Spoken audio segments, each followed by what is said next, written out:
पिछले वीडियो में हमने आपको दो चर वाले रैखिक समीकरणों को हल करने की बीजगणितीय विधि में विलोपन विधि बताई थी। विलोपन विधि के बारे में आपको दो टाइप बताए गए थे, दोनों टाइप बिल्कुल सिंपल तरीके से बताए गए थे।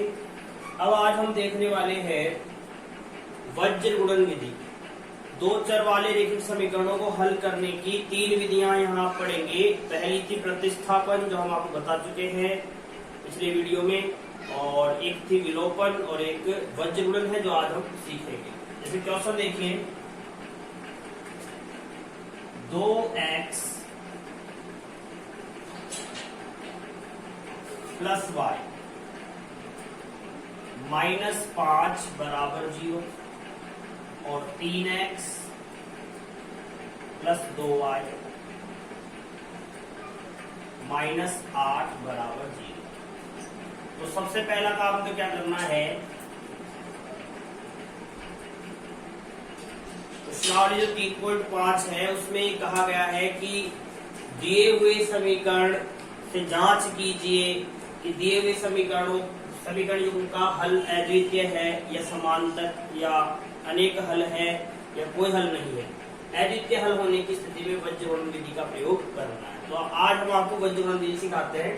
तो सबसे पहला काम तो क्या करें, आप यहाँ पे पहले समीकरण के तीनों गुणांक लिख लो, a1, b1, c1। तो a1 यहाँ पे 2 है, b1 यहाँ पे 1 है और c1 यहाँ पे -5 है।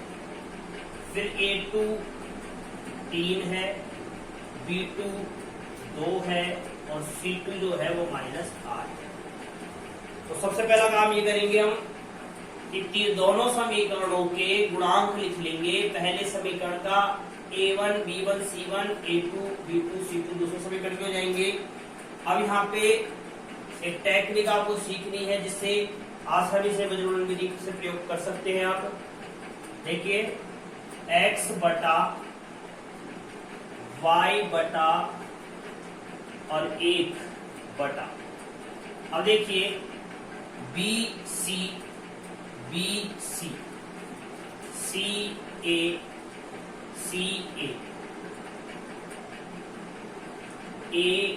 बी बिल्कुल याद करने की कोई जरूरत नहीं है, आराम से इस तरीके से कर सकते हैं। B1 B2 C1 C2 C1 C2, यहाँ पे 1 यहाँ 2, यहाँ 1 यहाँ 2, यहाँ पे 1 यहाँ पे 2।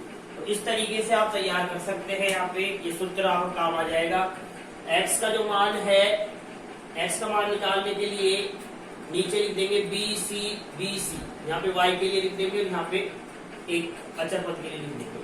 अब यह ध्यान देंगे, इसको करना है आपको इस तरीके से गुणा, वज्र गुणा।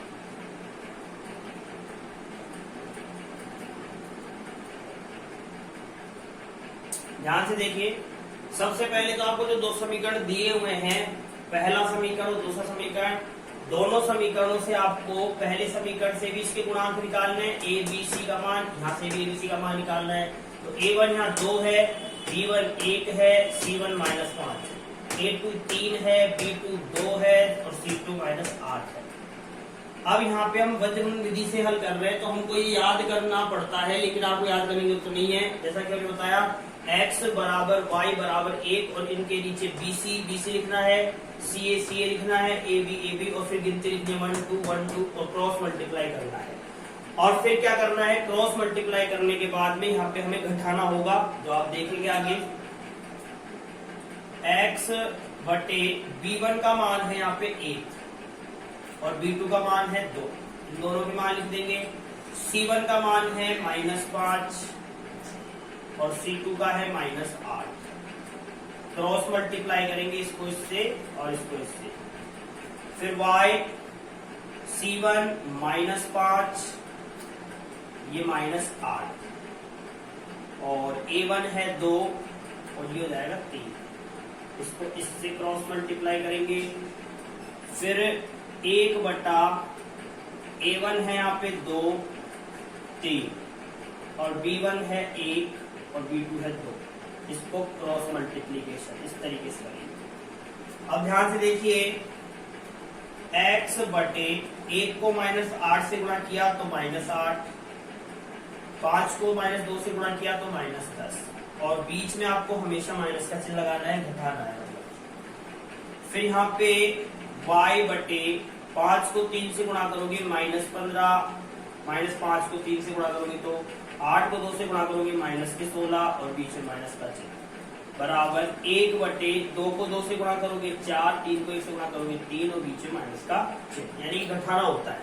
इस तरीके से कर लेंगे। आगे करेंगे अब इसको, तो x बटे -8 प्लस के 10 बराबर y बटे -15 है, और माइनस माइनस प्लस के 16 है, और 1/4 में से 3 घटाओगे तो 1 आ जाएगा। अब आगे देखेंगे, इस तरीके से समीकरण फर्स्ट और सेकंड से आपको a1, b1, c1 का मान निकाल करके इस तरीके से आपको यहाँ पे जो फॉर्मूला हमने बनाया है इसमें रखना है। फॉर्मूला याद करने की कोई जरूरत नहीं है, आप इसको बनाना सीख सकते हैं। x बटा, फिर हमने लिखा कि bc, और bc लिखना है, y के नीचे ca लिखना है, और उसके नीचे ab लिखना है, और फिर गिनती लिखनी है 1 2 1 2, इस तरीके से सभी में गिनती लिख देंगे।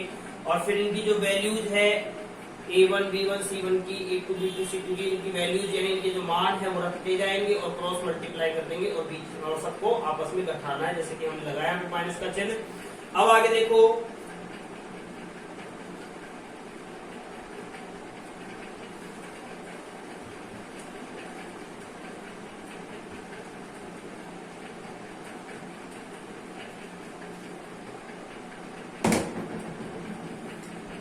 x बटे 10 में से 8 घटाएंगे तो प्लस के 2 बराबर y बटे 16 में से 15 घटाएंगे तो 1 बराबर 1/1।